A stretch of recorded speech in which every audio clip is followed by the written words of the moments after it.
আগামীকালকের ভিডিওতে আমি দেখিয়েছিলাম যে একই সাথে আমি হলুদ জ্যাবরা আর সবুজ লিলি মাছের ব্রিডিং করিয়েছিলাম।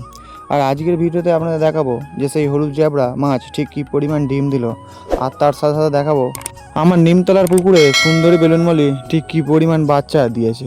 তো যাই হোক, ফার্মে চলে এসেছি আমি প্রথমে এসে যে কালকের হলুদ জ্যাবরা মাছের ব্রিডিং করিয়েছিলাম সেই ব্রিডিংয়ের জন্য ওপরে কিছু নেট চাপা দিয়ে দিয়েছিলাম, কারণ জ্যাবরা মাছগুলো মোটর চলার কারণে খুব লাফালাফি করছিল, যদি নিচে পড়ে যায় সেই কারণে নেট দিয়ে চাপা দেওয়া ছিল।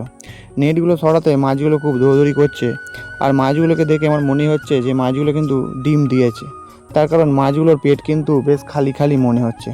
তো যাই হোক, নেটের মধ্যে আমি যে পাথরের টুকরোগুলো দিয়েছিলাম নেটটা ডুবে থাকার জন্য, সেই পাথরের টুকরোগুলো আমি প্রথমে তুলে নিলাম, নাহলে মাছগুলো তোলার সময় ওই পাথরের সাথে মাছের ধাক্কা লেগে মাছের ক্ষতি হয়ে যেতে পারে।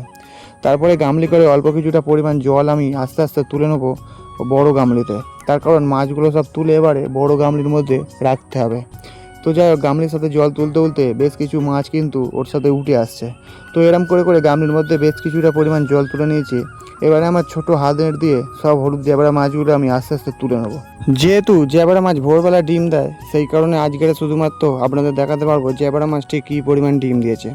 আর আগামীকাল যে সবুজ লিলি মাছের ব্রিডিং করতে দিয়েছিলাম সেই মাছ যেহেতু আজ রাতে ডিম দেবে, তাই সেই ভিডিওটা আপনাদের কালকে দেখাবো। তো মোটামুটি হাত নেটটা দিয়ে প্রত্যেকটা নেট থেকে আমি জ্যাবরা মাছের ধাড়িগুলোকে সব আস্তে আস্তে তুলে গামলির মধ্যে রেখে দিয়েছি। সব জ্যাবরা মাছের ধাড়িগুলো তোলা হয়ে গেছে। এবারে পেটির মধ্যে যে নেটগুলো দেওয়া ছিল সেই নেটগুলো আমি আস্তে আস্তে তুলে নেবো, তারপরেই আপনাদের দেখাবো যে হলুদ জ্যাবরা মাছ ঠিক কী পরিমাণ ডিম দিলাম। প্রথমে একটা পেটির মধ্যে চলে এসেছি বন্ধুরা, এখানে কিন্তু ডিম দেখা যাচ্ছে। এই যে দেখা তোমরা এখানে অল্প অল্প সাদা সাদা ভাব, এইগুলোই কিন্তু ডিম। এবার এগুলোকে আমি ভালো রাখার জন্য ঠিক কী পদ্ধতি অবলম্বন করব সেটা তোমরা একটু বাদে দেখতে পাবে। তার পাশে পেটিটাতে দেখতে পাওয়া গেল যে ডিম কিন্তু দিয়েছে। এরম করে করে চারটে পেটিতেই মোটামুটি ডিম ভালোই দিয়েছে। আমার তো মন বলছে বন্ধুরা এবারে হলুদ জ্যাবরা মাছের বাচ্চা খুব ভালো পরিমাণ জন্মাবে। তারপরে চলে এসেছি বন্ধুরা পাশের একটা পেটিতে।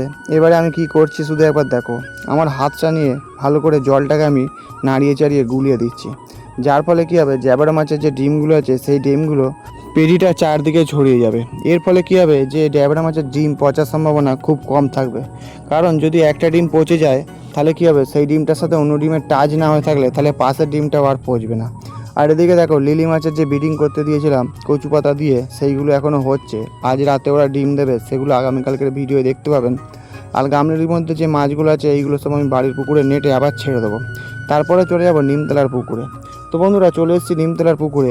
আজকের আপনাদের ভিডিওর মাধ্যমে দেখাবো যে আমার সুন্দরী বেলুনমলি ঠিক কত পরিমাণ বাচ্চা জন্ম দিয়েছে।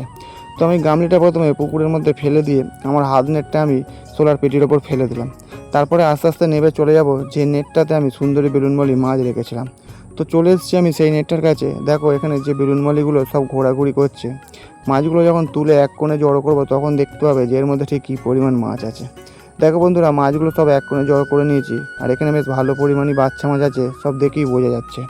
তো আমি আমার হাত নেটটা দিয়ে আস্তে আস্তে বাচ্চা মাছগুলো খুব সাবধানের সাথে তুলে গামলিতে তুলে নেবো। তারপরে এই বাচ্চা মাছগুলো অন্য একটা নেটের মধ্যে ছেড়ে দেবো। তাহলে কী হবে এই বাচ্চা মাছগুলো তাড়াতাড়ি বড় হবে, আর সেই মাছ থেকে আবার নতুন করে আমি কিছু সুন্দরী বেলুনমলির ধাড়ি তৈরি করে নিতে পারবো। তো প্রথমে আমি একবার ছানা মেরেছি, অল্প কটা পাতা আর কিছু নোংরা উঠেছে, নোংরাগুলো তুলে বড় বড় যে বেলুনমলিগুলো আছে সব নেটের মধ্যে ছেড়ে দেবো, আর বাচ্চা মাছগুলো আমি গামলির মধ্যে রেখে দেবো। এখানে যে বেলুনমলিগুলো দেখতে পাচ্ছ বেশ বড় বড় সাইজ, কিন্তু বন্ধুরা দেখে তো খুব আনন্দ হচ্ছে, কারণ এদের পেটে এখনও কিন্তু বাচ্চা বেশ ভালোই আছে। তো সমস্ত ধাড়ি মাছগুলো ছেড়ে দিয়ে গামলির মধ্যে প্রথমে বাচ্চা মাছগুলো তুলে নিয়েছি। এখনও কিন্তু নেটের মধ্যে ধাড়ি মাছ আর বাচ্চা মাছ আছে। এবারে এই মাছগুলো আমি সব একসঙ্গে তুলে নিয়েছি। এবারে গামলির মধ্যে দেখো সুন্দরী বেলুনমলির বাচ্চা কিন্তু বেশ ভালো পরিমাণই আছে। এবারে চলে এসেছি আমি যে নেটটাতে আমি সুন্দরী বেলুনমলির মাছের বাচ্চাগুলো ছাড়বো সেই নেটের কাছে।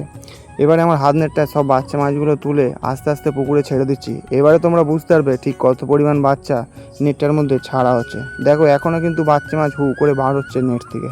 তো বন্ধুরা আজকের ভিডিও এই পর্যন্তই। তোমরা দেখতে পেলে যে আমার হলুদ জ্যাবরা মাছ ঠিক কী পরিমাণ ডিম দিল, আর আমার সুন্দরী বেলুনমলি ঠিক কত পরিমাণ বাচ্চা জন্ম দিয়েছে।